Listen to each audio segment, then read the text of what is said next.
Македонија се сочува со период кој што е карактеристичен по тоа што се наоѓа после избори со една голема изборна измама. Луѓето се чувствуваат измамени.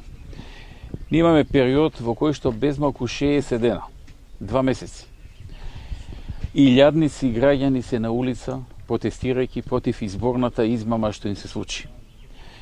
Оние партии кои што ја направија таа измама, предводени од СДСМ, очигледно се уште не можат да го препознаат работот на граѓаните, незадоволството и очигледните протести со кои што се бара таа изборна измама да се тргне од маса.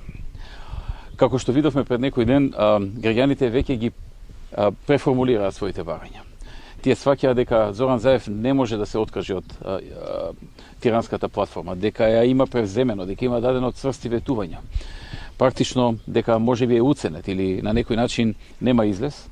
И затоа, предпоставувам, се преформулира нивното барање во барање на предвремени избори. Партијата ВМРО ДПМН и коалиционите партнери на ВМРО тоа го побаравме уште кон крајот на јануари. Ако тогаш СДСМ и нивните коалициони партнери го прифатеа, сега веќе ќе имавме избори и ќе завршише кризата. Сакам да потенцирам дека кога една партија ќе излезе на избори, ќе каже едно, а потоа ќе направи друго, и со тоа ќе направи крупна изборна измама, треба да очекува дека ќе се соочи со работот на граѓаните, и тоа и се случува на Македонија. Тоа се случува на СДСМ и затоа кризата е пролонгирана.